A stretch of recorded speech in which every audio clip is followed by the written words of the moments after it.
Self-isolation, day 30.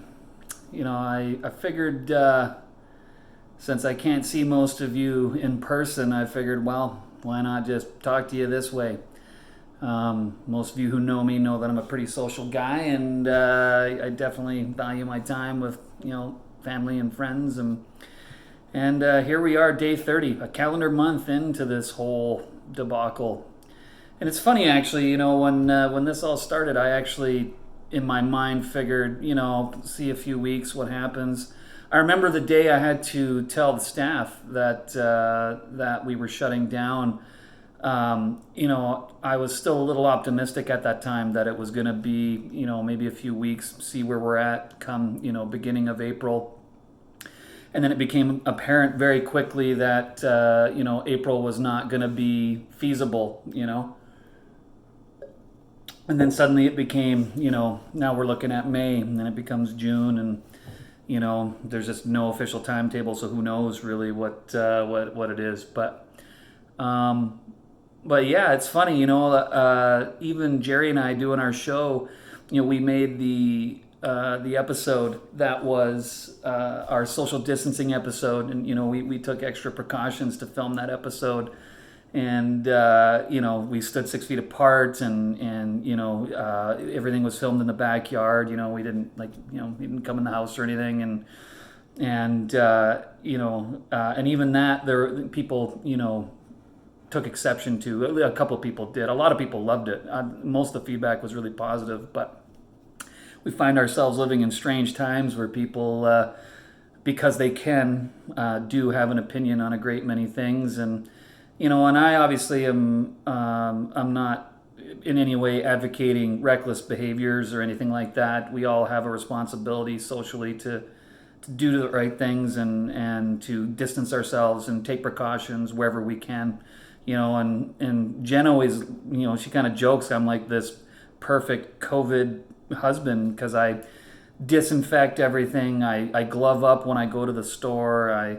I'm hand sanitizers everywhere, and I wash my hands so frequently they're raw now, and even when I grocery shop, everything I bring home, anything obviously that's not organic, I sanitize and everything before it gets put away. But anyway, we find ourselves living in interesting times, and here I am with all the time in the world and no way to spend it. And I thought, well, the show might be one thing that I can do. That can be the hobby. But no, now it's I'm going to have to make my own show. So this is the first episode of Tim's solo edition, Unsolicited Flick Picks. And so, yeah, you know what? I have a couple of show choices and movie choices. Some of you have been following me and know that I've been doing my daily album choices. And it's funny actually. Somebody asked me the other day, like, what's the big fuss about vinyl music? Why do I, why not just Bluetooth some stuff to the speaker? And I do that. I have a Google Play account, and I've tried out Spotify, and I've used streaming services, and obviously in the right moment that works very well. But for me, I remember as a kid, my father having a really nice sound system, and I remember when he got his first linear turntable, where it's different than a regular turntable that has a needle that you drop and it just plays the record through from the outside to the center the way it's been recorded. Linear, you can actually select tracks and it tracks straight across. It was a pretty big deal at the time. Regardless, though, I had really fond memories of records as a kid, and I went away from it for years and years and years and years. And then in 2002, I believe it was, one of my very close friends, Corey, his father unfortunately passed away very untimely. And his father had this massive record collection that was like in the tens of thousands in his collection. He was this big hot rod guy. He had built a home that had his own little space in it that was like literally, like it had a booth from a 60s diner, and he had these old pinball machines and this old milkshake maker. It was like just a total time warp. If you ever got a chance to see it, it was like you were just transported back to the 60s. But in this room was also this massive record collection. And so his mom very, very generously, Irene, incredibly generous offer, allowed me to come up and look through the collection, and it's basically to friends and family initially allowed us to go in and choose some albums that we might like. And so I went in and I grabbed a stack. I don't think it was any more than 30, 40 albums. But that was the start of my record collection. I didn't even have a record player. And so I ended up just having this box of records sitting there for years and years and years and years. And finally, I was like, yeah, I got to play these records. And so another friend of mine, Chris Smith, who's a great guy, and he had a record collection, gifted me his old record player. It was this just simple little cheapo, like one of those USB ones you can get from like Walmart or whatever. And I had a handful of speakers. And another friend of mine, Kevin Burnett, gave me this little Sony mini system that I could plug the speakers into, and it had input so I could plug the record player in. And that's what started the record thing. And the point of all this, though, is the other day someone asked, well, what's the big deal about records? And the big deal about records is it turns listening to music back into an activity. It's actually, you sit and you actually listen to the album, and the way that the artist intended you to listen to. And there's this ritual of selecting the record you're going to play and why you're going to play that one for whatever the occasion is. And then there's the act of cleaning it and getting the dust off and very delicately and gently, clearing away any debris that would cause static or any noise in the playing of it, and then dropping that needle down, and suddenly the act of listening to music became this sacred thing again, where you sat and you actually truly listened to an album. You listened to the lyrics, and you read the liner notes that come with it. That being a child of the '80s, that was something you did. That was the fun of music. And even CDs had the benefit of that. And so anyone can just Bluetooth a playlist to whatever their Beats by Dre pill or their JBL whatever speaker. We've all got them. Great. And again, they're great for what they do, but the music gets lost in translation a little bit with that, and so listening to records brings that magic back to the act of listening to music, and I think it's important. Since the dawn of man, music has been around in one form or another, and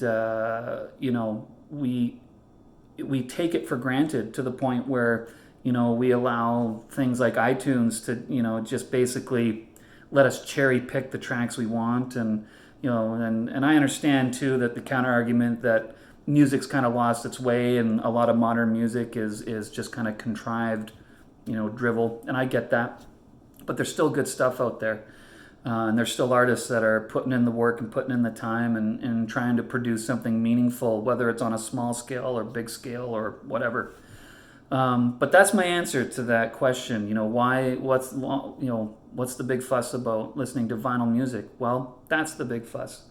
Is it turns listening to music back into a true activity, which in this time, when you're in self-isolation and you're spending 95% of your hours at home, whether it be, hanging out in the living room or hanging out in the yard or whatever it is you're doing, either way, you have to find things to do to pass the time.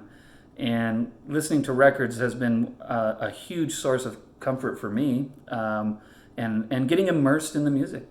So for anyone that is kind of accustomed right now to just blasting whatever list they have or that they've made to their Bluetooth speaker, I'm not saying run out today and try and buy a record player, but choose an album, put it on, and sit and really listen to it. And while you're listening to it, it's easy enough online. Find the lyrics. find the history of that album. Why did they make that album when they did? What was the reasoning behind the songs that were written? And you may surprise yourself. You're going to learn something about that music that you listen to. For those of you that have been following my COVID vinyl infection selection list, thank you. And I hope that some of you have discovered some new albums that maybe you weren't familiar with, or rediscovered some that you'd forgotten about.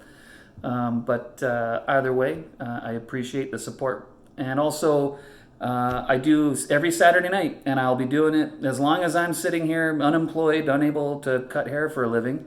Every Saturday night at 7 p.m. or as close to it as I can get, I will be putting on a record, pouring a drink, and having the Saturday night sociable hour. And I would love for anyone who's not got anything going on, which I know is a lot of you, to join. Put a record on, or put the record on that I choose. Do it that way. But yeah, you guys can count on me to be there 7 p.m. every Saturday. Having said that, movie and TV choices. It's funny. I watched more movie and television when I was still employed than I have been since I'm unemployed. And I'm doing it on purpose because I don't want to spend my time just wasting away in front of the TV. And that's not to say that there aren't tremendous things to watch. There are. That's why I have a show that I do with my friend Jerry where we talk about those things to watch. But I've been trying to busy myself and occupy my time, my brain, doing odd jobs around the house or whatever. Having said that, can't do it all the time. Got to sit and relax once in a while. So my first pick, I just watched this the other day, is The Gentleman. And it's a Guy Ritchie film starring Matthew McConaughey in the lead role. Hugh Grant's in it, Charlie Hunnam, Colin Farrell. All I can say is, if anyone who's been a little disappointed from some of the recent movies from Guy Ritchie, this is a return to his earlier stuff that really put him on the map in the first place. So any fans of Lock, Stock, and Two Smoking Barrels, Snatch, Revolver, Rock and Rolla, this is definitely a return to form for him as far as those types of gangster movie goes. It's absolutely worth checking out. Really, really enjoyed it. And Colin Farrell steals the show in it. I won't give too much away, but for me, between he and Hugh Grant, they were just outstanding in it. Charlie Hunnam. I will be the first to admit I've never been a big Charlie Hunnam fan. I don't know. There's been stuff he's been in. I tried to watch Sons of Anarchy. I don't know. I got to get past the first couple episodes. Apparently it gets better, but I just struggled with it. But Charlie Hunnam in this, I think it's some of his best work personally. I think it was just the right role, the right fit, and he had the right approach to it. So yeah, The Gentleman, Guy Ritchie, great film. Really enjoyed it. Throw it on. It's well worth the watch. Another one I've watched recently is Just Mercy. It's based on a true story about a death row inmate played in this case by Jamie Foxx. Michael B. Jordan plays the lawyer that represents him. It is, I guess you could say, the classic, a seemingly wrongfully convicted man is on death row, and in a state that is notoriously, unfortunately, biased as far as race, and so it's good. It's a good movie. It's one of those ones that the acting in it is great. Jamie Foxx is really good in it. Michael B. Jordan's great in it. I enjoyed it. I feel like the production on it wasn't quite to the standard that the caliber of actors were at. So I feel like that movie could have been even a little better still than it was. But having said that, it is an enjoyable movie. Michael B. Jordan is really good as the lawyer in this. And Jamie Foxx, I'm a huge Jamie Foxx fan. That guy is an incredible talent. And, for those of you that haven't seen it, the movie Ray, one of my vinyl selections here the other day was Ray Charles' album, his Ultimate Collection. But when Jamie Foxx was cast as Ray Charles for that movie, and I just ponder this for a moment the next time if you haven't watched it, go watch it. If you have seen it, When they cast him, they didn't even know that he was a classically trained pianist and that he could actually play the piano. So when they sat down and started doing their kind of test runs and stuff, and he actually hopped on the piano and started tickling the ivory, and literally hit every note. Even Ray Charles, and there's a wonderful bit about this and the extras on the DVD if you can, or the Blu-ray, whichever, if you can get your hands on a copy. Even Ray Charles was blown away at how talented Jamie Foxx is, and obviously it's well documented. Like, he actually sang the songs and sang them doing his impression of Ray Charles, but was like, if you close your eyes, you wouldn't actually. It's very hard to discern one from the other, which was really, really, really impressive. Like that Kanye West song "Gold Digger." That's Jamie Foxx doing those vocals. That's not, obviously not Ray Charles, but. And so he's an impressive guy, and that's just one example. His comedic chops are equal to his dramatic chops, and so between that and his musical abilities, he is a true Renaissance man. Like Jeff Bridges is. Jeff Bridges is a sculptor. He's a photographer. He's a painter. Besides being one of the greatest actors ever, period. And so yeah, Just Mercy, another solid movie for him. It's worth watching. It's an important story as well. It's important people understand what's going on there, and so yeah. So those are a couple picks for you. I don't have too much else to cover today. This is my first of these. I probably make more. I don't know. We'll see how it goes. But as much as I wanted to convey all that, I just want to say hi to everyone that I'm not getting to talk to right now. I know it's the situation we find ourselves in. We live in a social distancing era right now. So I hope all of you are safe and healthy, and there's a lot of people I miss and not getting to talk to right now. And so, yeah, I guess to all of you who I cannot see and have not talked to, cheers to you. And I hope this video finds you all well. And yeah, if you have any questions, thoughts, or anything, or you just need someone to talk to, I'm here. I'm not doing anything. I don't even leave the house other than to grocery shop and pick up a few of these. So anyway, that is all for Tim's solo role on Unsolicited Flick Picks. Until next time, cheers.